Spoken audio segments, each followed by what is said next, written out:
آپ علیہ الصلوۃ والسلام کے اندر یہ خلق جو ہے بدرجہ عتم موجود تھا۔ کبھی بھی آپ کی زندگی میں کوئی ایسا واقعہ ہمیں نظر نہیں آتا کہ کوئی ضرورت مند، کوئی حاجت مند، کوئی سائل آپ کے پاس آیا ہو، کوئی فقیر آپ کے پاس آیا ہو اور سوال کیا ہو اور آپ نے انکار کر دیا ہو اور اس کو کچھ دیے بغیر واپس لوٹایا۔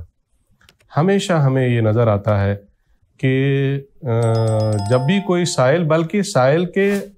آپ کے پاس آنے کے بغیر بھی آپ خود بھی جب اندازہ لگاتے تھے کسی کی ضرورت کے بارے میں، کسی کی حاجت کے بارے میں، تو خود اس کی حاجت پوری کرتے تھے، اس کے سوال کیے بغیر بھی۔ ایسے بھی واقعات، ہلکی آواز بھی کسی سائل کی آپ کے کان میں پڑتی تھی تو آپ اس کی مدد کے لیے ہمیشہ تیار رہتے تھے، اس کو کچھ نہ کچھ عطا فرمایا کرتے تھے۔ اس ضمن میں بے شمار واقعات ہے، تو واقعات کی روشنی میں مختصراً چند ایک واقعات موقع کی مناسبت سے عرض کرتا ہوں۔ ایک واقعہ آتا ہے کہ ایک دفعہ حضرت مسیح موعود علیہ الصلوۃ والسلام عصر کی نماز کے بعد اپنے گھر کی طرف تشریف لے جا رہے تھے، تو جو ہی آپ نے کھڑکی میں اپنا قدم رکھا تو ایک سائل کی ہلکی سی آواز آپ کے کان میں پڑی،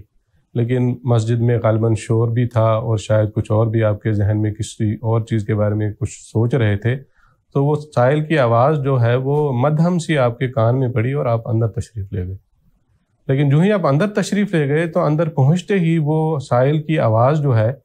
اس نے اپنا نمایاں اثر دکھانا شروع کر لیا اور آپ کو یاد آ گیا کہ کسی سائل نے آواز دی تھی، تو آپ فوری طور پر واپس مسجد کی طرف تشریف لائے اور سائل کو ڈھونڈا اور ایک شخص کی ڈیوٹی لگائی اور اس کو کہا کہ دیکھ کے آؤ کہ وہ سائل کہاں ہے، ابھی اس کی آواز آئی تھی۔ تو چنانچہ روایت میں آتا ہے کہ وہ گئے، تلاش کیا، کافی دور تک اس کو تلاش کیا، لیکن وہ سائل نظر نہیں آئے کہیں۔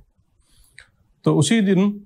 شام کے وقت مغرب کے بعد پھر آپ صحابہ کے ساتھ بیٹھے ہوئے تھے کہ وہی سائل دوبارہ آ گیا اور اس نے پھر سوال کیا اور کچھ حضور سے مانگنے لگا اور حضور اس وقت یوں ہی اس نے سوال کیا، اسی وقت فوراً کھڑے ہو گئے اور اپنی جیب میں سے کچھ نکال کر اس کے ہاتھ میں رکھ دیے۔ اور روایت میں آتا ہے کہ کسی اور موقع پر حضور علیہ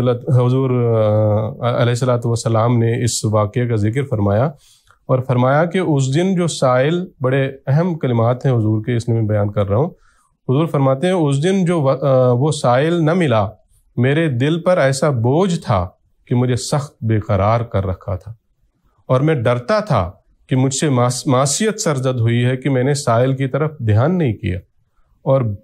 یوں جلدی اندر چلا گیا۔ اللہ تعالیٰ کا شکر ہے کہ وہ شام کو واپس آ گیا، ورنہ خدا جانے میں کس اضطراب میں پڑا رہتا، اور میں نے دعا بھی کی تھی کہ اللہ تعالیٰ اسے واپس لائے۔ تو اس سے ہمیں حضور کے ان الفاظ سے ہمیں پتہ لگتا ہے کہ کتنا آپ کو سائل کا خیال رہتا تھا۔ ایک عام سی بات ہے، بعض دفعہ ایسا ہوتا ہے ہلکی سی آواز آ گئی اور آدمی بھول بھی جاتا ہے، لیکن حضور فرماتے ہیں کہ میں بے قرار تھا کہ وہ سائل آیا اور میں نے اس کو کچھ بھی نہیں دیا اور وہ واپس لوٹ گیا، تو اس کی وجہ سے بے قراری کی کیفیت تھی اور حضور نے دعا بھی کی ان کے لیے کہ وہ واپس آ جائیں۔ چنانچہ وہ واپس آیا اور حضور نے ان کو پھر موقع کی مناسبت سے عطا بھی فرمائی۔ اسی طرح کے اور بھی واقعات ہیں۔ ایک قادیان کے قریب سٹھیالی جو ایک گاؤں ہے، وہاں سے ایک سائل فقیر جو ہے مسلسل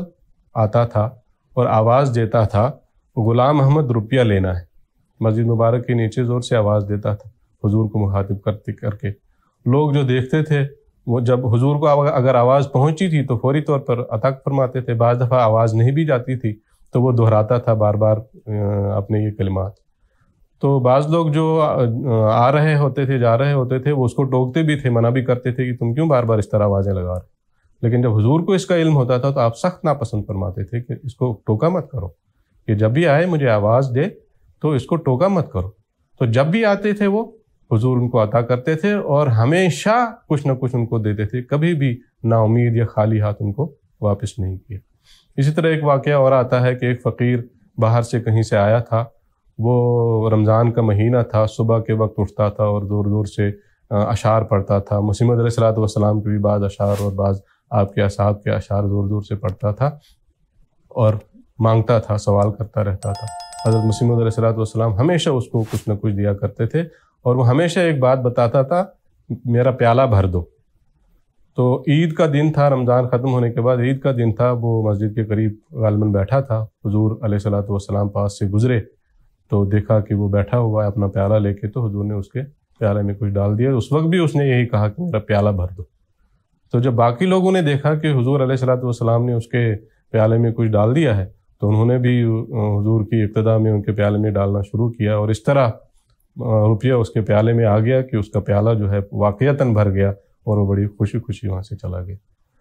تو بے شمار واقعات ہیں, بہرحال سارے تو بیان نہیں کیے جا سکتے ہیں. حضرت ام المومنین رضی اللہ تعالیٰ عنہا کی ایک روایت آج کر کے اپنی بات کو ختم کرتا ہوں. آپ فرماتی ہیں کہ آپ ہمیشہ فقیروں کو اور سائلوں کو اور ضرورت مندوں کو اور حاجت مندوں کو کچھ نہ کچھ دیا کرتے تھے, اور زیادہ تر خفیہ دیا کرتے تھے, ان کے گھروں تک پہنچاتے تھے. یہ الگ بات ہے کہ وہ لوگ پھر خود ہی آپ علیہ الصلوۃ والسلام کے احسانات کا ذکر کر کے بتاتے تھے, ورنہ آپ خفیہ طور پر بھی دے دیا کرتے. آپ فرماتی ہیں کہ آخری عمر میں آپ کا یہ طریق تھا کہ جتنا بھی پیسہ آتا تھا اس کا 10واں حصہ اٹھا کر رکھتے تھے صدقے کے لیے, صرف اس مقصد سے کہ کوئی ضرورت مند ہوگا تو اس کو دے دیا جائے گا. اور یہ بھی فرماتی ہیں کہ ایسا نہیں ہے کہ صرف 10واں حصہ ہی دیتے تھے, بلکہ فرماتی ہیں کہ آپ فرماتے تھے کہ یہ بعض دفعہ ایسا ہوتا ہے کہ گھر کی ضرورتیں زیادہ ہوتی ہیں تو توجہ نہیں رہتی صدقے کی طرف, اس لیے اٹھا کے ایک الگ رقم رکھ لیا کرتے تھے, ورنہ 10% سے بھی زیادہ حصہ آپ صدقے میں دے دیا کرتے تھے حاجت مندوں اور ضرورت مندوں کی ضرورت پوری کرنے کے لیے. تو مسلسل اپنی پوری زندگی کا یہ ایک لاہ عمل تھا کہ جب بھی آپ کے پاس کوئی آتا تھا کچھ مانگنے کے لیے تو اس کو خالی ہاتھ واپس نہیں جانے دیتے تھے. اور یہ بھی جیسا کہ ہم ذکر کر رہے ہیں, حضرت نبی اکرم صلی اللہ علیہ وسلم کی جو صفت تھی جود و سخا کی, اسی صفت کی مطابقت میں اور اسی صفت کے عکس کے طور پر یہ صفت آپ کے ذریعے بھی ظاہر ہوتی رہی اور پوری زندگی ظاہر ہوتی.